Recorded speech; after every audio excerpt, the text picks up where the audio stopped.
नमस्कार मित्रों, मैं पंडित अखिल शुक्ल जय मां काल आयुर्वेद से। आज कुछ बहुत छोटी छोटी बातें आपको बताना चाह रहा हूँ कोरोना के संदर्भ में। जैसा कि आप देख रहे हैं कि अभी भारतवर्ष में फिर से कोरोना फैल गया, बहुत ज़्यादा फैल रहा है। इसके जो मेरे समझ में आ रहे तथ्य वो मैं आपको बता देता हूँ। देखिए, पुराने समय में भी जैसा कि डॉक्टर लोग बोलते थे अब ये बरसात का टाइम आ गया तो हमारा सीज़न आ गया, और लोग बीमार पड़ते थे, बुखार आता था, सर्दी होती थी, जुकाम होता था। इसका एक मुख्य कारण जो हमारे समझ में आता, पहले भी होता था, ये जो ककड़ी और भुट्टे का प्रयोग जो कर रहे हैं। ककड़ी आपने देखा होगा, ककड़ी जिस तरफ से लगती उस तरफ से पहले पुराने समय में जो याद होगा जिनको, वो काट देते थे। काटने के बाद उसको ऐसे पंच मार के उसको ऐसे घिसते थे। उसमें एक प्रकार का एसिड होता है, उसको निकाल के फेंक के फिर खाते थे। और बाजार में जो ककड़ी मिल रही है ये इस तरह की नहीं है। और ककड़ी काटने के बाद उस ककड़ी होती है गर्म। ये जितनी खरीफ की फसलें हैं जो बरसात में होती है, जैसे भुट्टा हुआ, मक्का यानी ककड़ी हुई, आपका ज्वार और बाजरा, ये मेन चीज़ खरीफ की फसल हैं जो पानी के समय बरसात में होती हैं। ये होती हैं गर्म। जो मक्का की जड़ इतनी गर्म होती है मित्रों की, आदिवासी लोग क्या करते हैं, उसकी जड़ को नीचे रख के उसके ऊपर अगर उनकी देसी मदिरा रख दें एक 7-8 घंटे, तो इतनी तीव्र हो जाती है कि जो आदमी पहले एक बोतल शराब पीता था वो एक कप पीने के बाद भी गिर जाता है, इतना तीव्र होती है। तो ये जितनी फसल है ये सब गर्म होती है। उसी समय ककड़ी होता है, तो ककड़ी को इसलिए काली मिर्च और सेंधा नमक डाल के और उसमें नींबू लगा के खाते हैं ताकि वो उसकी तासीर को ठंडा हो जाए। अभी जो लोग ककड़ी खा रहे हैं वो क्या करते हैं, ककड़ी खाने के बाद पानी पी लेते हैं। पानी जैसे पिया तो शरीर का कफ बाहर आ जाता है, सर्दी जुकाम हो जाती है। इसी प्रकार से भुट्टे का है। भुट्टे जो इस समय बरसात में लोग खाने जाते हैं, सड़कों के किनारे खूब भुट्टे खा रहे हैं, पानी पी रहे हैं, बच्चे भी खूब खा रहे हैं, और उसके ऊपर से आपने पानी पिया कि बीमार निश्चित रूप से पड़ोगे। ये आदिवासी, ये गांव के लोग बहुत पहले समय से जानते हैं। हम लोगों ने क्या करा, इन पुरानी चीज़ों को भूल गए, हम उनको बेवकूफ़ समझ के भूल गए, उसके दुष्परिणाम सब होते चले जा रहे हैं। भुट्टे पे भूनने के बाद वो लोग क्या करते थे, उस पर घी लगाते थे, नमक लगाते थे, काली मिर्च लगा के फिर आप भुट्टा खाएंगे तो कभी आपको सर्दी जुकाम नहीं होगा। और बिना लगाए आपने खाया और पानी पिया तो निश्चित रूप से आपको सर्दी जुकाम और बुखार होगा, सर्दी जुकाम होगा। और फिर वो एक कौन सी एक मशीन आ गई, वो यहाँ लगाएगा आदमी, तो बोल देगा आपका टेम्परेचर तो बढ़ेगा ही, इन्फेक्शन हुआ तो होगा। और कोरोना हो गया। ये देखिए, इस समय आप बहुत सारे वीडियो भी देख रहे हैं, एक जगह रिपोर्ट नेगेटिव आ रही है, एक जगह पॉजिटिव आ रही है, एक जगह कुछ। पूरे भारतवर्ष में इस तरह से जो लूटमार मची हुई है, उसके वजह से बहुत सारे लोग परेशान हैं। किसी को कोरोना है, किसी को नहीं है। कोरोना का कुछ पता ही चलता है नहीं, सर्दी जुकाम हुई और बोल दिया और एडमिट हो जाता। तो ये मेरा एक ऐसा मानना है कि हमको इस तरफ से, सब तरफ से आप सावधानी बरतिए। ये जो भुट्टा ककड़ी है, इसको जो एक निश्चित खाने का तरीका, हम लोग भी गांव आदिवासियों को जाते थे, पहले तो रोड थे नहीं, पैदल जंगल जाना पड़ता था, तो वहाँ भुट्टे ही मिलते थे। तो वो क्या करते थे, भुट्टा, नमक और ये सब नींबू लगा के हम खाते थे, क्योंकि खाना तो बना नहीं सकते, खाना वहाँ मिलता नहीं था। और एक गिलास छाछ पिलाते थे हमको उसके ऊपर, एक गिलास छाछ पी लो तो इसकी गर्मी शांत हो जाएगी, आपको सर्दी जुकाम नहीं होगा। तो ये जो पुरानी सब चीज़ें थी जो हमको भूल गए, बस हमको सर्दी जुकाम हुआ तो टेम्परेचर बढ़ेगा और कह दिया आपको कोरोना, एडमिट हो गए अस्पताल में। पैसा भी आपका खर्च हो रहा है, टेंशन भी हो रहा है और परेशानी हो रही है। अभी तक कोई वैक्सीन इसकी बनी नहीं, वैक्सीन की बात ही अब शांत हो गई। मेरे को तो दिखता, जो विश्वेश चौधरी जी बोलते हैं वैक्सीन कभी नहीं बन पाएगी, तो ऐसा लगने लगा है। वैक्सीन बनेगी कैसे? आपने कैंसर हुआ, एड्स हुआ, माता हुई, टीबी हुई, अबोला हुआ, इतने रोग तो हो गए, पर इसकी दवाई आज तक कोई बन नहीं पाई। तो मेरा ऐसा मानना है कि इस समय हमने आयुर्वेद को छोड़ दिया। भारतवर्ष का इतना अच्छा स्वर्णिम अवसर था, स्वर्णिम अवसर तो नहीं कहना चाहिए क्योंकि बीमारी काल था। इस समय बीमारी काल में भारतवर्ष में आयुर्वेद को पूरे विश्व को बताने का इतना अच्छा समय था, परंतु किसी कारणवश क्यों हुआ मैं नहीं जानता। आयुर्वेदाचार्यों को कोई ने नहीं पूछा, कोई ने किसी से बात नहीं की। एम्स अस्पताल इतना बड़े बड़े बने हुए, आपको वो आयुर्वेद संस्थान, आयुष मंत्रालय, किसी की कोई रिपोर्ट नहीं आई, कोई उनका एक अच्छा व्यू नहीं आया कि आयुर्वेद से दवा। जबकि बहुत सारे आयुर्वेदाचार्य बोलते रहे यूट्यूब पे, बहुत सारे होम्योपैथ बोलते रहे, पर उनकी तरफ कोई हमने तवज्जो नहीं दी। अगर देते तो ऐसा नहीं है।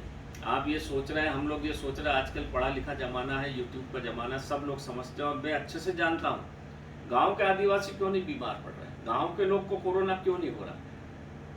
ये बड़ा रिसर्च का विषय है। कोई गया नहीं गांव में देखने कि ऐसा हो क्यों रहा, शहर के लोग क्यों इस चंगुल में फंसते चले जा रहे हैं। क्योंकि गांव के आसपास के वैद्य आज भी इलाज कर रहे हैं, देसी इलाज, और लोगों को ठीक कर रहे हैं। सर्दी जुकाम मैंने जो अमृत गव्य बनाया था, मेरे घर परिवार में सबको, मैं खुद 10-10 दिन अस्पताल लोगों की सेवा में रहा, मेरे को तो कोई कोरोना नहीं हुआ, न मेरे घर परिवार में किसी को। वहाँ सर्दी जुकाम जरूर हुई, अमृत गव्य से ठीक हो गए।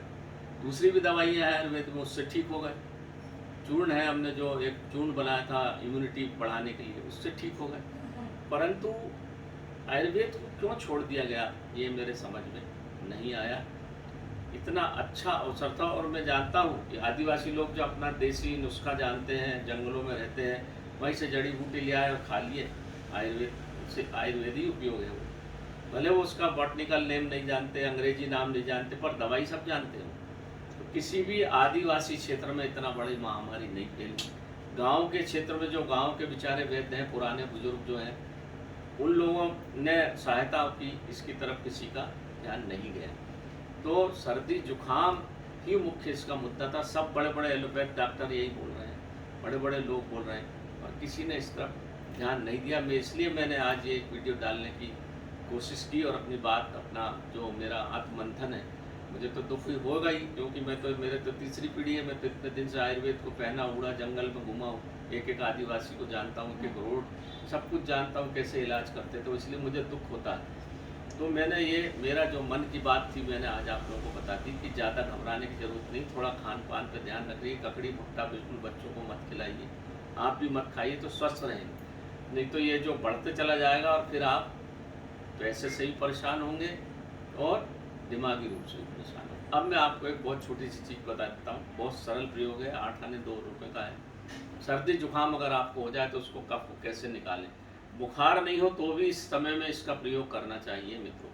ये है फिटकरी लाल, क्लोजअप बता दो भाई थोड़ा।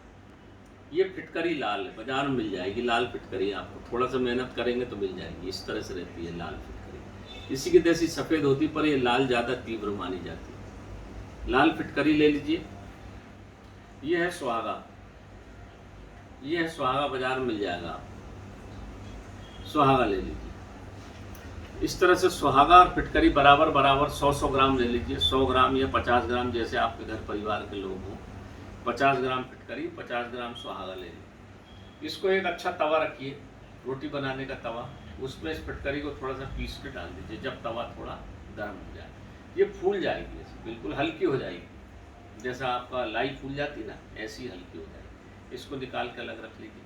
फिर 50 ग्राम सुहागा ले लीजिए, इसको अच्छा तवे में फुला लीजिए। ये भी बिल्कुल फूल जाएगा, इसमें से ये फूला ही हुआ है, करीब करीब ये फूला ही हुआ है अभी, और इसको थोड़ा करेंगे तो ऐसा बारीक, बिल्कुल बारीक ऐसा हो जाएगा। इन दोनों को मिला लो, ये आपकी दवाई तैयार हो गई। ये सुहागा और फिटकरी नज़ला, जुकाम, सर्दी, खांसी की अद्वितीय औषधि है, और पुरातन काल से चली आ रही है, पता नहीं कितने बरस से। इसको शहद में ले लीजिए, बड़ा है तो एक चने के दाने के बराबर, या थोड़ी ज़्यादा भी ले ले तो कोई इसमें नुकसान नहीं है। छोटा बच्चा है तो थोड़ा सा आधे चने के बराबर ले, और शहद में मिला के इसको सवेरे सवेरे चटा दीजिए, दोपहर को चटा दीजिए, रात को चटा दीजिए। इसी प्रकार से दिन में अगर सर्दी जुकाम है तो 3 बार और अगर नहीं है तो 2 बार सवेरे शाम। आप इस समय, ये जो समय चल रहा है बरसात, ठंडी का, इस समय सर्दी जुकाम पकड़ता है आदमी। अगर आप ये लेंगे तो ये शरीर से जितने भी आपका कफ है, इसको शरीर से बाहर निकाल देगा। आपके शरीर में कफ को रहने ही नहीं देगा, और जब आपके शरीर में कफ नहीं रहेगा, आपको न कोरोना पकड़ेगा, ना सर्दी पकड़ेगी, ना जुकाम पकड़ेगी, ना आपका टेम्परेचर शरीर का बढ़ेगा, ना आपको कोई रोग होगा, ना आपको ये फालतू के चीज़ों से बचाव हो जाएगा। इतना सरल है, मात्र 10-5 रुपये का प्रयोग है मित्रों। इसको वैसे ही दिन में, क्योंकि आपके शरीर में कफ हमेशा बढ़ा रहता है, कफ एक ऐसी चीज़, और ये जो समय चल रहा है इस समय तो कफ बढ़ता है, तो कफ को घटाने की इससे अच्छी औषधि मैं नहीं समझता आयुर्वेद में कोई है, और इससे सस्ती और सरल, इसको सबको करना चाहिए। आप सबको इस वीडियो को जितने आपके मित्र हों सबको भेजिए मित्रों, ताकि ये देश के बच्चे अच्छे रहें, आप लोग अच्छे रहो, सर्दी जुकाम नहीं हो, अनावश्यक कोरोना के टेंशन नहीं पालो, पैसा नहीं खर्च हो। तो ये इतना सरल तरीका है मित्रों, इसको करेंगे तो सर्दी जुकाम होगी नहीं, और जब सर जाने का रास्ता ही बंद हो जाएगा तो कोरोना कहाँ से होगा। तो मेरा ये आपसे मित्रों अनुरोध है, मेरे सभी मित्र बंधु भाई हैं, सब पूरे भारतवर्ष के लोग, चाहे किसी जाति किसी संप्रदाय किसी के भी हों, हमको तो सबको अच्छा रखना है। तो इसका प्रयोग करिए, सबको बताइए, आप भी इसका उपयोग करके देखिए। बिल्कुल सटीक औषधि है, सटीक प्रयोग है, ये सरल है, इसको करेंगे और लाभ उठाएंगे तो मैं सोचूंगा मेरा प्रयास सफल हो रहा है। बस इतना ही मेरी आप लोगों से विनती और आशा है। तो नमस्कार मित्रों, मैं पंडित अखिल सुख, जय माँ काल आयुर्वेद। मेरा मोबाइल नंबर है 91658238।